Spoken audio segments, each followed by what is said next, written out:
I'm already doing life, so I could give it about additional time. I'm running the show now. Jacob Harlan is a calm and patient man. Even on the court, when others foul him or play aggressively, he avoids conflict and never seeks revenge. In his normal life, he works as a successful stockbroker in California. He lives comfortably with his wife Kate and their young son Joshua. Everything around him feels stable, built on routine and trust, and he believes this life will last. One night, after a relaxed evening out with a close couple friend, both families drive home together. The mood stays light, and no one feels rushed. For a brief moment, Jacob loses focus while driving. He runs a red light, and the car crashes into another vehicle. The impact kills his close friend sitting in the back seat and breaks the other driver's leg. In seconds, his peaceful life disappears. Face directly ahead, please. Facing serious charges, Jacob listens to his lawyer's advice. The evidence is clear. A trial could send him to prison for nearly 7 years. A plea deal offers a shorter sentence of 16 months. Yeah, 16 months. Kate refuses to accept it, believing it was only an accident, not a crime. It was an accident. I know. I killed Tom. Jacob feels differently. He carries heavy guilt for his friend's death and believes 16 months is small compared to what the victim's family lost. He accepts the deal and prepares for prison. Jacob arrives at the California Institution for Men in Chino. From the first moment, the air feels hostile. Older inmates watch the newcomers like prey, sizing them up without hiding it. Jacob keeps his fear under control, but a younger inmate cannot. That night, when the guards move away, a group surrounds the young man, silences him, and does terrible things. Jacob watches, powerless, and understands prison has no mercy for weakness. By morning, the young man refuses to get out of bed, hiding under his blanket. In the yard later, Jacob walks carefully, trying not to draw attention. His eyes wander, and he bumps into another inmate. The man immediately challenges him. Without hesitation, Jacob reacts. He strikes first and knocks the man down. Guards rush in and break it up, but the message is already sent. That single act puts Jacob on the radar. The white supremacist gang, the Nazi lowriders of Paney, notice him early. Soon after, Jacob is placed in solitary confinement for 30 days. The isolation is harsh, but it also protects him from immediate threats. A month later, Jacob returns to the yard. A lowrider named Frank approaches him and leads him to their leader, known as Bottles. Yeah, a stockbroker from Pasadena. Bottles already knows Jacob's background and questions his loyalty based on the earlier fight. Jacob denies any racial motive, but denial does not matter. Bottles gives him a choice: align with the lowriders or stay unprotected. Jacob understands the reality. Prison is built on groups, and standing alone means death. He agrees to work under Bottles in exchange for protection. With that decision, he steps onto a path he can no longer leave. As a new member of Paney, his first task comes quickly. Take it to yard tomorrow. How? He smuggles heroin into the yard, hiding it inside his body. The act disgusts him, but he completes it without hesitation, knowing this is the price of staying alive. Keep putting in that work, money man. And with that, Jacob's transformation quietly begins. Months pass, and the work Jacob does for the lowriders grows darker. Bottles no longer test him with small tasks. One day, he gives Jacob a calm order to kill a man. There is no anger in his voice, only certainty. He tells Jacob this is how prison works and the only way to survive. Jacob feels trapped. He does not know who the man is or what he has done, but choice no longer exists. When the cell doors open, Jacob moves with another inmate. They corner the man and stab him until his body goes still. In that moment, Jacob kills someone with his own hands for the first time. Prison leaves him no space for doubt. It forces him to decide whether he will be a warrior or a victim.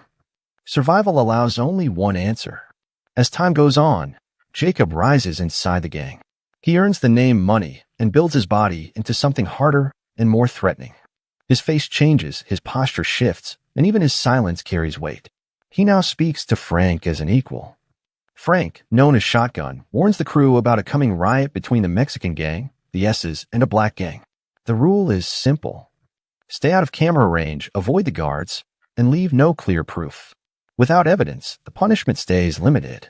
Soon, tension fills the prison. Weapons are hidden, eyes lock with meaning, and everyone waits. When the riot explodes, chaos spreads fast. Guards fire smoke to stop it, but fists and blades keep moving through the fog. Bottles fights with control, striking and vanishing again and again. Jacob follows, stabbing without hesitation, moving on instinct alone. In the middle of the violence, Jacob makes a risky choice. He saves the S's leader by killing another inmate. Guards lose patience and fire real bullets, forcing everyone to the ground. Herman Gomez, the S's leader, looks at Jacob and silently accepts a debt he will never forget. While Bottles and others avoid the cameras, Jacob is not so lucky. His actions are clearly recorded. The evidence ties him to murder and gang activity, and his sentence grows by 9 more years. Jacob tells her to move on and live without him, even though it breaks what remains of them both. Jacob is transferred to Corcoran State Prison, a maximum security facility built to crush men slowly. He spends 23 hours a day locked inside his cell. Yard time comes in small metal cages, each inmate sealed alone. Jacob understands this world now, and immediately asks who holds power here. Who's got the keys here? Redwood from the Brand? During yard time, another inmate points him toward Redwood, second in command of the Aryan Brotherhood, known as the Brand. Redwood? This is money. Redwood stands alone in his cage. He warns Jacob not to cause trouble, explaining this prison exists to destroy them all. Then he orders every inmate to drop and do push-ups.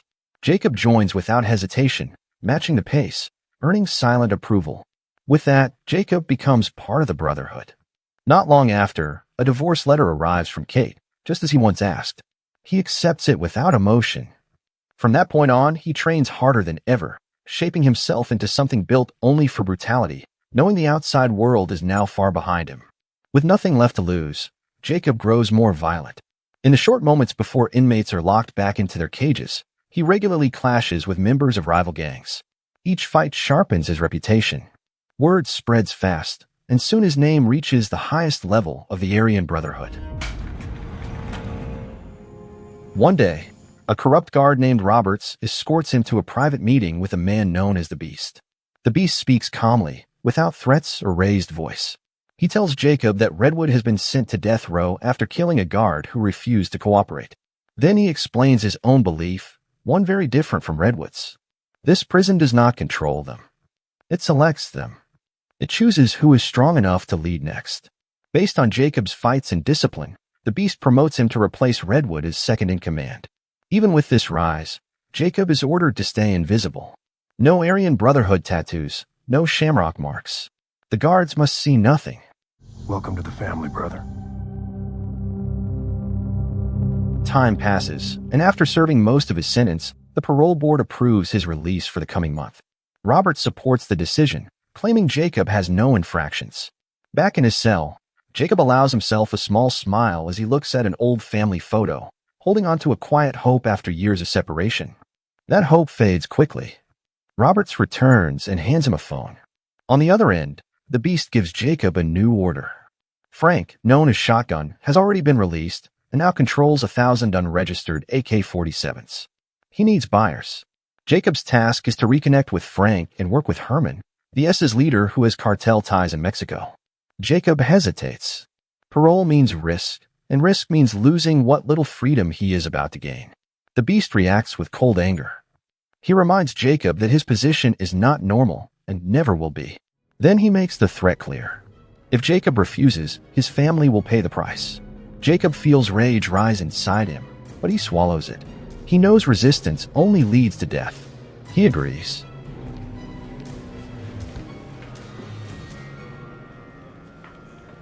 On the day of his release, Jacob writes a letter to his son, whom he hasn't contacted in 6 years. He tells him to forget him, to never follow his path, and to live a better life. After folding the letter, he hears shouting from nearby cells. Moments later, sirens fill the prison. An inmate has taken his own life. Guards rush in, and soon after, Jacob is escorted out. Let me get you out of here. On the train ride out, Jacob notices people staring, whispering, judging him without knowing his story. When he reaches the station, Frank and a young man named Howie wait to greet him. Frank treats Jacob with warmth and respect, aware of his new status inside the Brotherhood. Jacob responds, but his mind stays distant, heavy with what lies ahead.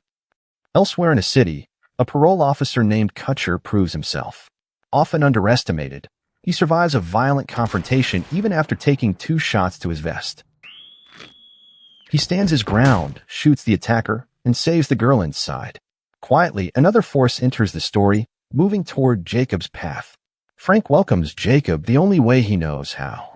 He gathers his crew, fills the house with loud music, alcohol, and women, and celebrates Jacob's release like a victory.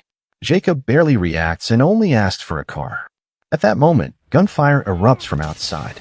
Someone shoots into the house and disappears before the crew can return fire. The gang sends Jacob off with Howie, the only one without tattoos. Halfway down the road, Jacob asks Howie to pull over. He takes the car, leaves Howie on the street, and gives clear instructions. Howie must contact him alone and bring 2 prepaid phones to the motel the next morning. The next morning, parole officer Kutcher starts his day by tearing into another parolee for skipping work. Soon after, he meets with his team. They lay out everything they know. The gun deal, Jacob's connection to the Beast, and the shooting at Frank's party the night before. One agent suggests bringing in the ATF, but Kutcher shuts it down. He wants the case for himself. He believes Jacob will lead them to something bigger. Kutcher summons Jacob and studies him closely. He photographs every tattoo, searching for shamrocks or Aryan Brotherhood marks. There are none. With no physical proof, Kutcher shifts to the shooting. Jacob stays calm and hands over a motel voucher as his alibi. The times do not line up perfectly, but Kutcher lets him walk. He decides to wait. Men like Jacob always slip eventually. Later, Howie arrives at the motel with the phones. Jacob takes the wheel and drives them to a small flower shop owned by Herman. It's been a long time, man. Inside, the meeting stays private. Herman admits he pushed the Beast to let Jacob handle the deal, repaying the debt he owes from prison. You asked for me. Jacob feels anger rise. He wants out of this life, not deeper in. Still, he keeps his face steady and asks for details. Herman only says the time and place will come 1 hour before the deal. Afterward, Jacob and Howie sit in a diner. For the first time in years, Jacob's eyes light up at the thought of a proper meal. He admits he used to be an office man, wearing suits and working behind a desk. Howie laughs, struggling to picture it. When Jacob asks about Howie's past, the mood shifts. Howie shares that he served in Afghanistan. During a raid, he and a friend discovered a hidden cache of AKs and kept it secret, knowing the weapons would never be missed. Before the story can finish, Frank walks in. Jacob stiffens. He had ordered Howie to come alone. Frank brushes off the shooting as street trouble and insists on staying close, worried Jacob might cut a deal without him. Jacob shuts it down fast. He reminds Frank that he is on parole, watched closely by Kutcher, and cannot be seen moving like this. Then he slams Howie against the wall and makes the warning clear. If this happens again, someone will die. Kate? Jacob meets Kate at a quiet cafe, but the air between them feels heavy and distant. The man sitting across from her no longer resembles the calm stockbroker she once knew. Kate has changed too. She has given up her dream of interior design and now works as a paralegal while raising their son alone. When she asks about the letter Jacob sent after 6 years of silence, he avoids the question. Instead, he slides a check across the table, $178,000, and tells her the money is clean. He says she and their son deserve a better life, then walks away before his voice can break. That night, Jacob gathers Frank's crew inside a loud nightclub. He repeats the same information Herman gave him and asks Frank if the guns are ready. Frank is distracted and doesn't answer immediately. We got a problem here? Ah, man, there's no problem. Sensing risk, Jacob ends the meeting early. He does not want criminals gathering in public.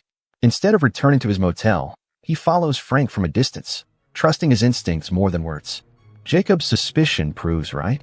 Frank meets Kutcher in secret and spills everything he knows, begging for protection.